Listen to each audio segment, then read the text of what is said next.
Tardé tanto en elegirte y tú me regañas. Así fue como un niño pequeño le dijo a su mamá cuando ella lo regañó por un juguete roto. Y esta es la historia real de alguien. Una historia sacada de los comentarios. Vamos a ver casos reales que los espectadores de nuestro canal compartieron en los comentarios bajo el episodio Sus hijos recuerdan vidas pasadas. Créeme, mientras veas este episodio, probablemente se te pondrá la piel de gallina más de una vez. Porque no tiene ningún sentido inventar historias falsas sobre tus propios hijos y tu destino solo por diversión. Y más aún en el ritmo de vida moderno, cuando el flujo de información simplemente no nos deja tiempo para reflexionar sobre algo o recordar algo importante. Así que todos los que compartieron sinceramente estos casos paranormales, claramente no tienen ninguna razón para mentir. Y si después de ver esto tienes ganas de compartir tu propia experiencia inusual, estaremos más que felices.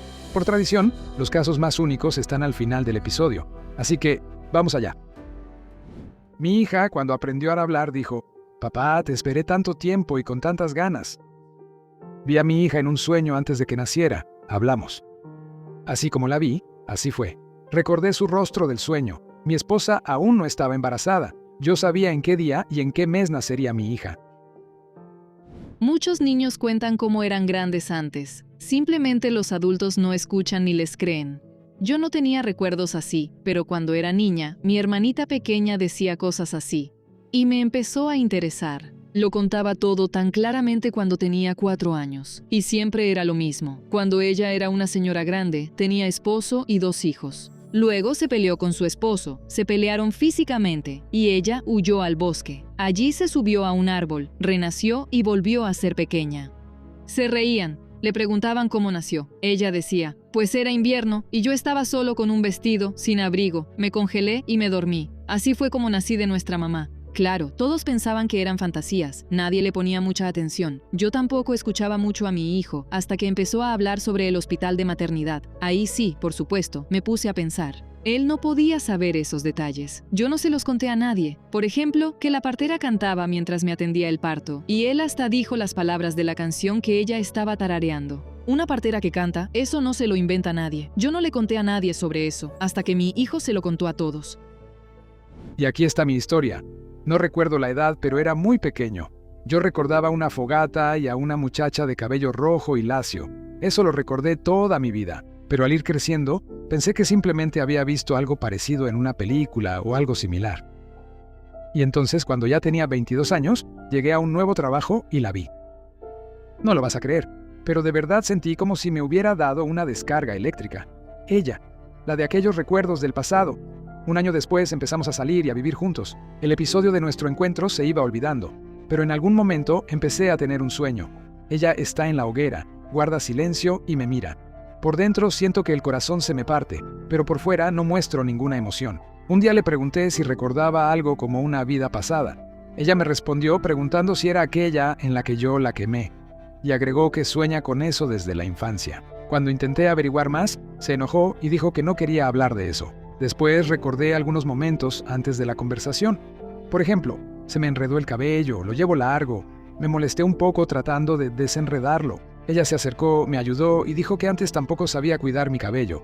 Y en general, a menudo comparaba algo con algo de ese antes.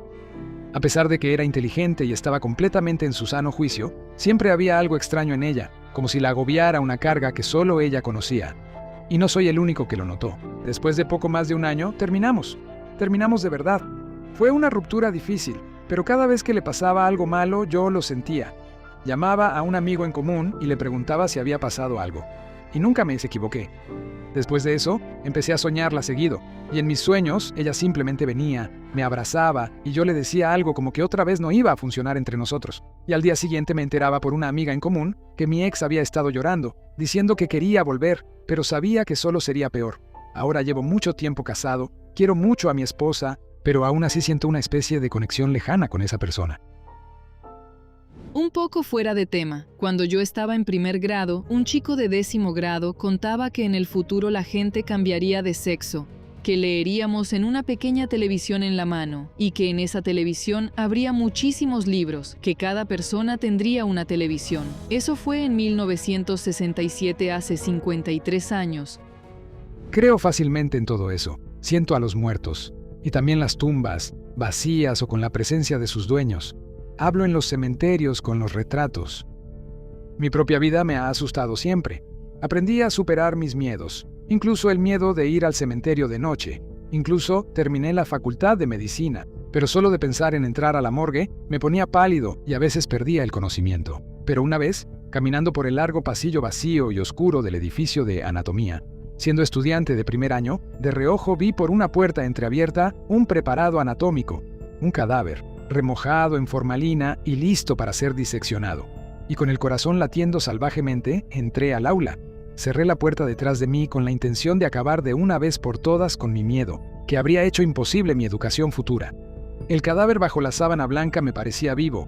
Descubrí su rostro y por el horror casi dejé de respirar. Era el rostro de un hombre mayor, de unos 60 o 65 años. Parecía como si estuviera dormido, y le pedí permiso para estudiarlo, como me lo exige el programa. A lo que él respondió, no recuerdo exactamente las palabras, pero tranquilo, sin nervios. Algo así como, hijo, no te preocupes, haz tu trabajo, te doy permiso. ¿Qué se le va a hacer si elegiste esa profesión? Después de eso, asentí. Volví a cubrir su rostro con la sábana y salí en silencio, cerrando la puerta. El miedo a los cadáveres había sido vencido. La iniciación se llevó a cabo. Han pasado 30 años, pero este episodio no se olvida. El tiempo. No puedo decir que me volví intrépido, pero aprendí a controlar el miedo. Y los difuntos son diferentes. Algunos parecen trajes espaciales vacíos, lo cual, supongo, no está mal, porque me parece que sus almas ya se fueron a sus propios mundos. Pero otros, sobre todo los más jóvenes, parecen estar dormidos, y algunos hablan tranquilamente, mientras que otros gritan y se quejan, aterrados por lo que les pasó. A veces también siento a alguien que pronto morirá. No siempre. Una vez fui a ver a mi antiguo jefe con una botella, platicamos, pero mientras lo miraba, veía que estaba como en piloto automático, como si él ya no estuviera ahí. Solo quedaba el cuerpo, y sus gestos eran antinaturales, como si fuera una marioneta. Al salir, fui a ver a su adjunto para aconsejarle que cuidara al jefe, porque su salud no andaba bien, pero recibí una respuesta tajante de que todo estaba bien. Aproximadamente medio año después, le llamé para felicitarlo por su cumpleaños, y su hijo me contesta que su papá había fallecido la noche anterior en la clínica por una hemorragia estomacal. Y continuación. No sé ustedes, pero yo me quedé en shock cuando mi hijo, a los 3 años, me contó con detalles cómo nació. Incluso repitió palabra por palabra lo que decían los doctores. Luego contó cómo nos dieron de alta de la maternidad, de qué color era el coche, que se descompuso en el camino y que él se asustó. ¿En qué pensaba él en ese momento? Y también contó que antes él era un señor grande, gordo y calvo. Tenía esposa y 3 hijos. Dice que manejaba un camión enorme y transportaba cargas importantes. Iba manejando y de repente le dolió el pecho. Luego una luz muy brillante y eso fue todo. Se volvió pequeño. Estaba acostado en la mesa y me miraba, y entendía que yo era su mamá. Y después contó que recuerda que cuando murió y llegó arriba, cómo él y su hermana nos miraban desde arriba y discutían sobre quién nacería primero. Ella quería ir primero y él la dejó pasar. Dice que luego se cansó de esperar a cuándo le tocaría nacer. Nos observaba. Contó muchos momentos, incluso sobre ese tiempo cuando aún no había nacido y de los que nosotros mismos ya casi no recordábamos. Incluso describió exactamente cómo estaba acomodado el mobiliario en ese entonces. ¿Y quién llevaba puesta qué ropa? Él y su hermana se llevan 7 años de diferencia. Ahora tiene 11 años y ya no se acuerda de eso, pero nosotros recordamos muy bien sus historias, porque daba miedo escucharlas, aunque también eran interesantes. Hablaba de todo con mucha precisión y claridad, como si de verdad hubiera estado junto a nosotros, simplemente no lo veíamos. Y también dijo que hablaba otro idioma cuando era adulto. Y de hecho, primero empezó a hablar en inglés. Me di cuenta solo porque estudié inglés en la escuela y lo recuerdo. De lo contrario, no habría prestado atención a su balbuceo infantil. Y para cuando tenía 3 años, ya solo hablaba ruso. Y cuando me contó todo esto, entonces pensé que no era casualidad que a veces se le escaparan palabras en inglés e incluso frases. Nunca creí en cosas así, y ahora no sé qué pensar. Si se lo cuento a alguien, nadie me va a creer. Continuación. Ya tengo 56 años.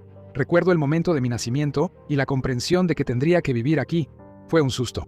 Quería regresar, pero al mismo tiempo entendía que eso ya no iba a pasar. Lo entendí como una gran prisión de la que no se puede escapar, y la única salida es vivir la vida aquí para poder regresar a casa.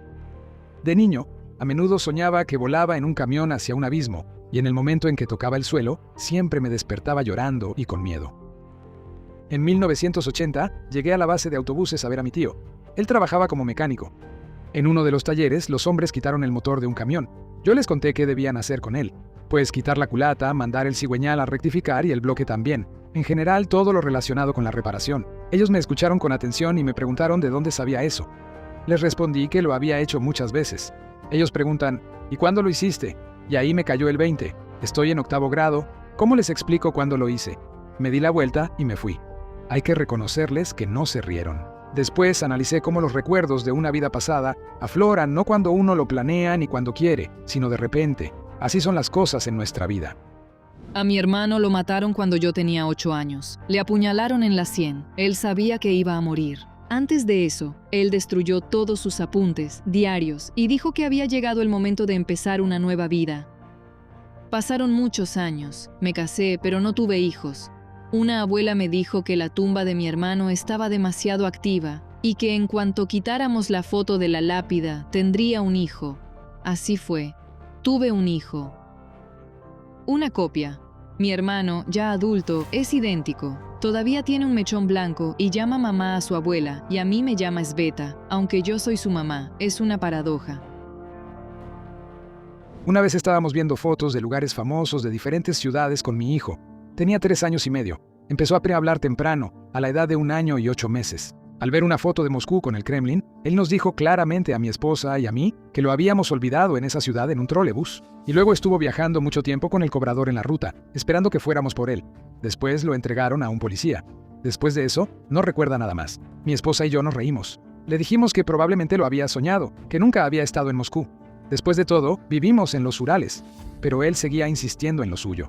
Entonces le pedí que describiera el trolebús y a las personas. Él describió el trolebús como una forma que recordaba a una barra de pan. A la cobradora con un abrigo largo y oscuro, envuelta en un chal, y a un policía con un abrigo militar y una bandolera blanca ancha y pantalones graciosos, como las orejas de Cheburashka, metidos en botas altas. Me di cuenta de que eran pantalones de montar. Por todas las descripciones, recordaba a los años 50, principios de los 60. Esta historia nos la contaba a nosotros, a nuestros amigos, y luego la repetía hasta los 5 años. Ahora tiene 16. A mis preguntas de si recuerda esa historia, mi hijo responde que ya no, pero en el fondo, todavía teme que sus padres puedan dejarlo. Recuerdo que en mi 5º cumpleaños estaba acostada en el sofá, esperando a que mis padres regresaran del trabajo, miraba al techo y pensaba, ya se han desperdiciado 5 años. ¿En qué? En tonterías. Le pregunté a mi hijo, de 5 años, ¿qué es el alma? Es el mundo de mi esencia interior. En mi historia también hubo una situación que no puedo explicar. Mi papá murió hace 25 años. En la pared hay una foto donde mi papá y mi hermanito están en cuclillas mirando el pasto. Es una foto muy luminosa, en blanco y negro, pero aún así se puede ver cómo los reflejos del sol se enredan en los rizos de mi papá y mi hermanito. Tuve un hijo, y cuando creció, como a los 3 años, se paró frente a esa foto, como si estuviera clavado al suelo, y dijo: «Mamá, ese soy yo. Estábamos mirando un saltamontes, pero ese pequeñito luego se asustó y se puso a llorar, y yo lo calmé y empecé a mecerlo en mis brazos». Le digo: «Espera, ¿quién eres tú en esta foto?». Él dice: «Este adulto», y señala a mi papá. Yo estaba tan sorprendida, porque yo misma estuve en ese pasado lejano y estaba parada junto a ellos, pero no salí en la foto. Y mi papá realmente levantó a mi hermanito cuando él lloró, asustado por un saltamontes, y empezó a mecerlo en sus brazos. Ahora mi hijo tiene 12 años y todavía afirma que era él. Antes de este video, pensaba que era el único, pero resultó que no. Espero que no sea necesario explicar qué es una marca de nacimiento en una persona. En términos no científicos, es una huella de una muerte violenta. Pues bien, yo tengo una marca característica en forma de rombo en el cuello. Ahora tengo 30 años, pero cuando tenía unos 12, el nombre Alexei rondaba en mi cabeza, aunque mi nombre es Valentín. A los 17 años empecé a notar que en los libros buscaba el apellido Sentsov, y ya a los 27 años fui por trabajo a San Petersburgo y tuve la oportunidad de entrar a un museo. Ahí vi una exhibición. Lo recuerdo como si fuera ayer, una cápsula de identificación de la Rusia zarista. Era una cápsula común y había un papelito abajo con la inscripción Sentsov Alexei. Y a los 28 años pude averiguar que morí defendiendo Port Arthur en noviembre de 1904. Me mataron con un golpe de bayoneta en la base del cuello. Y en mi vida pasada viví en Moscú, en la zona de Viejo Arbat. Antes incluso recordaba la dirección. Me llamaba Rita. Solo tenía a mi mamá. Eso fue en los años 50 o 60. En ese entonces llevaba una vida desenfrenada. Era completamente diferente, rubia y de busto grande. Recuerdo cómo sufría mi madre. Me pedía cuando tenía 19 años: Rita, vámonos a casa. Recuerdo cómo me enojaba y me iba con algún hombre. Recuerdo su rostro delgado y agotado. Recuerdo cómo decía groserías. Incluso recuerdo la horrible resaca. Luego conocí a un delincuente y él compró una casa de campo donde vivimos. No estuvo nada mal. Lo último que recuerdo es que iba a la casa de campo, doblando por los callejones. En la calle era un otoño dorado y yo iba vestida a la moda, como una chica de ciudad. De repente escuché un disparo, un dolor agudo en el pecho, tan claro y doloroso. El gran cielo de repente empezó a girar y se volvió tan pequeño. Cuando cumplí 2 años, les pedí mucho a mis papás que fuéramos a la ciudad donde hay un camino rojo y una torre con una estrella. Mi papá me preguntó cómo sabía yo de esa ciudad. En ese entonces no teníamos televisor. Dije que yo vivía ahí cuando era Rita y que ahí se quedó otra mamá que llora mucho. Decía que fui una hija muy mala. Necesito disculparme y decir que estoy bien. Mi papá se rió mucho, pero mi mamá se ofendió. Continuación.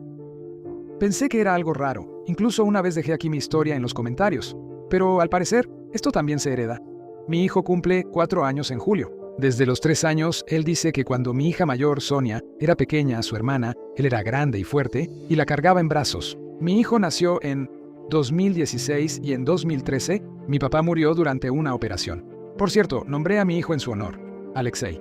Le pregunto, ¿y dónde vivías? En la ciudad de Briansk. ¿Y cómo te llamabas? Alexei. Aunque en casa le decimos Alyosha. Le muestro un cañón autopropulsado. Se llama Gvozdika. Justo mi papá era artillero, teniente coronel. Le pregunto, ¿qué es esto? Responde, Gvozdika. Le digo, ¿cómo que Gvozdika? Gvozdika es una flor. Y él dice, no, Gvozdika es un tanque. Ahí fue cuando me sorprendí. Empiezo a seguir preguntando, pero ya no responde. Le muestro fotos de mi papá, no sabe quién es. Hoy dijo que cuando él era grande, yo era pequeño. Él trabajaba, tenía hijos. Así es la historia. Siempre recordé mi nacimiento y mi etapa de bebé. A los 13 años, durante una tormenta, me cayó un rayo y empecé a recordar cosas que pueden parecer increíbles. Los recuerdos son fragmentados, pero bastante detallados. Recordé mis 4 vidas anteriores. Ahora estoy viviendo la 5ª. Sería más correcto decir que recuerdo el final de cada vida y las razones que llevaron a ello. También tengo recuerdos breves entre la 4ª y la 5ª vida. Recuerdo muy bien cómo repetía para no olvidar, haz solo el bien. Mi hijo tenía 5 o 6 años. Una vez, mientras dormía, de repente empezó a hablar en un idioma que no conocíamos. Duró unos 3 minutos y claramente lo que decía tenía sentido. Estábamos jugando en la alfombra con mi sobrino. Él tenía unos 4 o 5 años. Él pregunta, ¿dónde está tu hijito? Yo le respondo que no tengo hijito, solo 2 hijas. Él lo sabe. Él dice, sí, pero había otro niño, uno muy pequeño. Él lo ve, pero no puede entender a dónde se fue. Me quedé en shock. Antes de mi hija menor, tuve un parto prematuro a los 5 meses. Era un niño. Cuando tenía 4 años, molestaba a mi mamá con una pregunta, queriendo confirmar lo que yo ya sabía por dentro. ¿Sería diferente si hubiera nacido en otro cuerpo, de otros padres? Mi mamá respondía que, por supuesto, sería completamente diferente. Y yo le decía que estaba equivocada. Yo sería el mismo, eterno e inmutable. Luego, mucho después, cuando era adolescente, tuve un sueño. Fue muy especial. Era más bien un recuerdo. Y era terriblemente familiar, dolorosamente hasta hacerme temblar por dentro. Yo era el piloto de una nave espacial. Transportaba cargamentos de un planeta a otro, usando un sistema de desplazamiento superpotente, mucho más rápido que la velocidad de la luz. Me gustaba mucho ese trabajo. Me daba la oportunidad de estar solo conmigo mismo. Explorar el espacio, admirar galaxias nunca vistas y cúmulos de estrellas. La nave era para un solo piloto, completamente equipada para que manejarla fuera fácil y sencillo. Luego recordé cómo dejaba atrás un enorme planeta verde y habitable. Todo estaba bien al principio. Pero luego, durante el salto al espacio, ocurrió una falla catastrófica en el sistema de desplazamiento y fui expulsado fuera del universo. Estaba de pie frente a una enorme ventana de observación y veía el inmenso universo desde afuera. Era muy grande, estaba formado por muchas hebras brillantes que no se cruzaban entre sí, parecían pétalos de una flor fantástica. Luego, morí. Mis últimas palabras fueron: «¡Qué bien! Era bueno perderse aquí solo para ver la rosa del mundo». Todo esto fue todavía en la Unión Soviética y no había visto ninguna película fantástica de ese tipo, ni había leído libros con algo parecido. Si creemos que esto fue un recuerdo, entonces se vuelve claro por qué me gustaban tanto los libros sobre el espacio desde muy pequeño y por qué siempre me gustaba estar solo. Que no vivimos una sola vida, lo supe desde niña, pero al haber crecido en la URSS, pensaba que mis suposiciones eran una tontería. Cuando empezaron a hablar de esto abiertamente, yo ya tenía 3 hijos. Ninguno de ellos hablaba de vidas pasadas.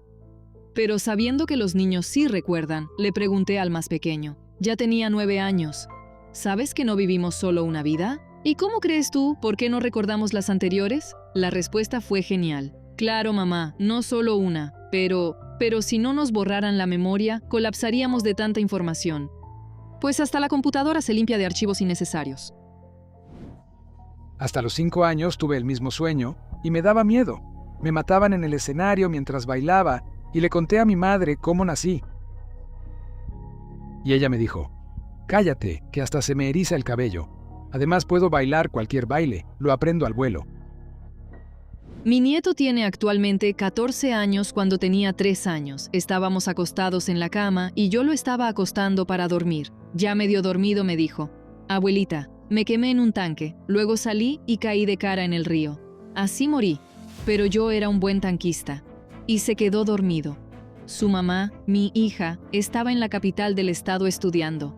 Le llamé y le conté todo. Ella solo se rió, pero una semana después me pidió que le llevara al nieto, ya que sus clases habían terminado y quería pasar un día con él en el parque. Cuando lo estaba paseando en el carrusel infantil, bastante alto sobre el suelo, en una parada él se agarró de la barandilla y saltó hábilmente al suelo. La mujer encargada se asustó mucho, pero él le dijo: «No se asuste, yo fui militar». Pero la historia más interesante sucedió cuando fueron por el puente sobre las vías del tren, que había sido construido apenas hace 2 años. Sus palabras fueron: «Antes no existía este puente, solo estaba el que está junto a la estación». Y al cruzar el puente, salió corriendo por la acera junto a un edificio bajo de tipo barracón diciendo: «Mamá, la biblioteca sigue aquí». Cuando la hija se acercó a ese edificio, había un letrero que decía: «Biblioteca Municipal». Durante un mes, él repetía que era militar, y después dejó de recordarlo. Ahora le pregunto y él dice: «Estoy bromeando». Esto sucedió en Petropavlovsk, en el norte de Kazajistán. Mi papá me dijo que a los 3 años conté cómo me estrellé en un helicóptero en la taiga invernal. Todos murieron, excepto yo. Herido, caminé por la taiga durante mucho tiempo. Luego me senté bajo un árbol, me dormí y no desperté más. Así fue. Traté de encontrar algún accidente que coincidiera en el tiempo, pero hay muchísimos. Mi bebé, durante el primer mes de su vida, dormía casi todo el tiempo.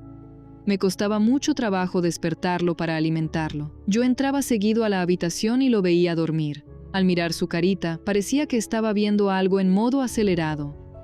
En su carita se reflejaban todas las emociones posibles. Sonreía, lloraba y fruncía el ceño. Una emoción cambiaba a otra muy rápido. Una vez hasta me asusté cuando lo escuché reírse con una voz masculina adulta.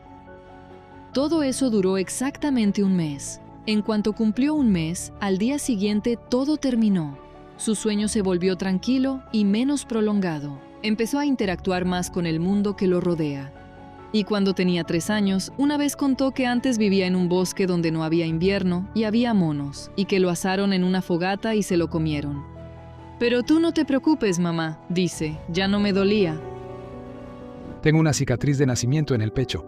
Cuando tenía 2 o 3 años, mis padres me preguntaban en broma de dónde me había salido, y yo respondía que me habían disparado. Por eso quedó. Y me ponía muy nervioso. También recuerdo claramente mi primera infancia, dónde vivíamos con mis padres cuando nací, cómo gateaba y cómo mi mamá me amamantaba. Cuando crecí, hablé con mi mamá sobre esto. Ella se sorprendió mucho. Dice que en ese entonces yo tenía 8 meses. Empecé a contar estas historias un poco después. Postdata. Nunca en mi vida había comentado nada en YouTube, pero aquí no me pude contener. Muy buen episodio. Gracias a ustedes. Ahora, después de ver todo esto, cada uno de ustedes puede sacar su propia conclusión. Alguien cambiará su actitud hacia la reencarnación. Alguien de repente recordará algo de su vida a lo que parecía que ya no le prestaba atención y que había olvidado hace mucho tiempo. Alguien empezará a observar con más atención a sus hijos cuando empiecen a decir cosas que no son propias de niños. Alguien, después de ver esto, llamará a sus padres. Y alguien simplemente considerará todo esto como recuerdos falsos, una locura colectiva o una simple invención que los usuarios aburridos de YouTube escribieron por ocio en los comentarios de nuestros episodios. Agradezcan este video con un like y sean bienvenidos a leer los comentarios de este y de los episodios anteriores sobre este tema, porque algunas de estas confesiones personales serán para ustedes incluso más interesantes que el propio video. Y como escribió uno de ustedes, no teman morir. Tengan miedo de vivir una vida vacía y sin conciencia. Nos vemos en Caramola, en esta y en las siguientes encarnaciones.